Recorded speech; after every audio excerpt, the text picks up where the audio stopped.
जैसा इंसान अपने दिमाग में सोचता है वैसा ही वह होता है।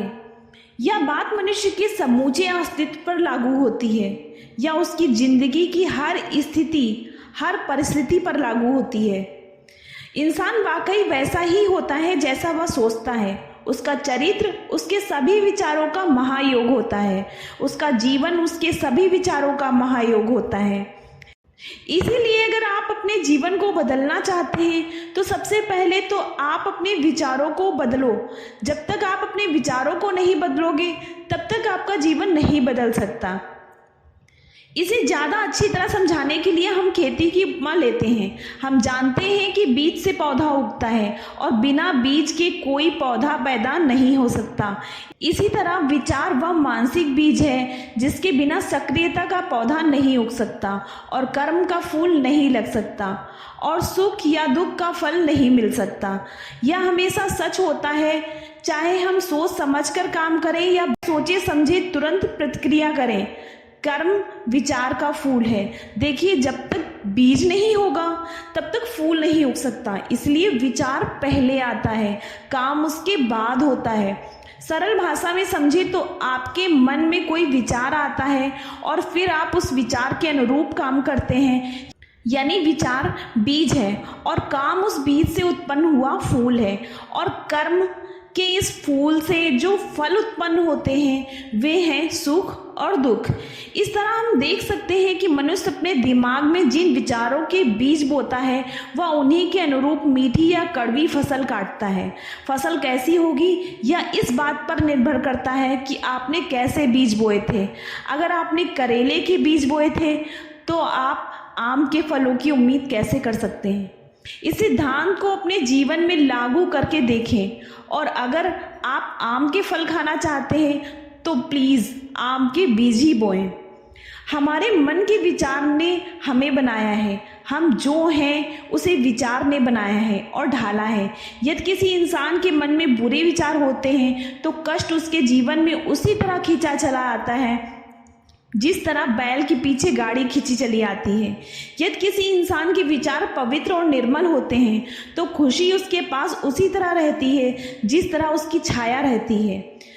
विकास मनुष्य का स्वभाव है, वह कोई स्थिर जीव नहीं है और मनुष्य का विकास नैसर्गिक नियम के अनुरूप होता है। कारण और परिणाम का नियम इस संसार का सबसे महत्वपूर्ण नियम है। यह अटल और अटूट नियम है। कारण और परिणाम का नियम कहता है कि अगर आप किसी बहुमंजिली इमारत से छलांग लगाते हैं तो आप जमीन पर गिर जाएंगे। छलांग लगाना कारण था, गिरना परिणाम। कारण और परिणाम का नियम केवल भौतिकी या भौतिक वस्तुओं के संसार में ही लागू नहीं होता, या विचार के संसार में भी लागू होता है। जिन लोगों का चरित्र उत्तम और महान रहा है वह संयोग या किस्मत से नहीं रहा है, या तो इसलिए महान रहा है क्योंकि उन्होंने सही विचार सोचने की लगातार कोशिश की और नेक विचारों को लंबे समय तक अपने मस्तिष्क में रखा।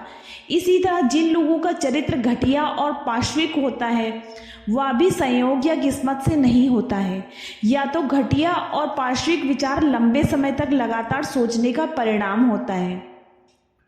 इंसान ही खुद को बनाता है, इंसान ही खुद को मिटाता है। विचार के कारखाने में वह ऐसे हथियार बनाता है जो उसे नष्ट कर देते हैं। दूसरी ओर वह ऐसे औजार भी बनाता है जो उसके लिए खुशी, शक्ति और शांति के दैवी महल बना सकते हैं। सही विचार चुनने और उन पर सही तरीके से काम करने पर मनुष्य उसी दैवी पूर्णता की ओर बढ़ता है जिस तक पहुंचने के लिए उसे इस संसार में भेजा गया था। गलत विचार चुनने और उन पर गलत अमल करने से मनुष्य पशु के स्तर तक गिर जाता है। इन दोनों आदियों के बीच चरित्र के कई भेद भी होते हैं, लेकिन एक बात पूरी तरह स्पष्ट है, हर स्थिति और परिस्थिति में इंसान ही अपनी तकदीर बनाता है और अपने जीवन को अपने विचारों के सांचे में ढालता है। आधुनिक युग में बहुत सी मनोवैज्ञानिक सच्चाइयाँ सामने आई हैं, लेकिन उनमें से कोई भी इतनी ज़्यादा प्रभावी और लाभकारी नहीं है या इतनी ज़्यादा आत्मविश्वास बढ़ाने वाला नहीं है जितनी यह सच्चाई है कि इंसान अपने विचारों का स्वामी होता है। वह अपने चरित्र का साँचा खुद गढ़ता है और इस तरह वह अपनी परिस्थितियों, परिवेश तथा तकदीर का निर्माता होता है। आपके जैसे विचार होंगे वैसा ही आपका चरित्र होगा और जैसा आपका चरित्र होगा वैसी ही आपकी परिस्थितियाँ होंगी। यानी अगर आप अपनी परिस्थितियों से संतुष्ट हैं तो आपको अपने विचारों को बदलने की कोई ज़रूरत नहीं है। दूसरी तरफ अगर आप अपनी परिस्थितियों से संतुष्ट नहीं हैं तो इसका मतलब है कि आपको अपने विचारों को बदलने की ज़रूरत है, क्योंकि उन्हें बदलने के बाद ही आपको आपकी मनचाही परिस्थितियाँ मिल सकती हैं। इंसान में शक्ति, बुद्धि और प्रेम का वास है। वह अपने विचारों का स्वामी है, इसीलिए हर स्थिति की कुंजी उसी के हाथ में है। उसके भीतर वह कायाकल्प करने वाली शक्ति है जिसके जरिए वह जैसा चाहे वैसा बन सकता है। इंसान खुद को अपने मन चाहे सांचे में ढाल सकता है और यह काम वह एक पल में कर सकता है जब वह अपने विचारों या मानसिकता को बदलने का निर्णय ले। इंसान हमेशा स्वामी होता है, सबसे कमज़ोर और हीन अवस्था में भी, लेकिन कमज़ोर और हीन अवस्था में वह मूर्ख स्वामी होता है और अपने घर का खराब संचालन करता है और अपने ही हाथों घर में आग लगा लेता है। दूसरी तरफ जब इंसान अपनी स्थिति के बारे में सोच विचार करता है और अस्तित्व के नियम यानी विचार के नियम पर मेहनत से चलता है तो वह समझदार स्वामी होता है। यह समझदार स्वामी अपनी बुद्धि का इस्तेमाल करके अपनी ऊर्जा को दिशा देता है और अपने विचारों को लाभकारी क्षेत्रों में लगाता है जिससे उसे सुखद परिणाम मिलते हैं। इस स्थिति में मनुष्य चेतन स्वामी बन जाता है, लेकिन मनुष्य ऐसा तभी बन सकता है जब वह अपने भीतर विचार के नियम खोज ले।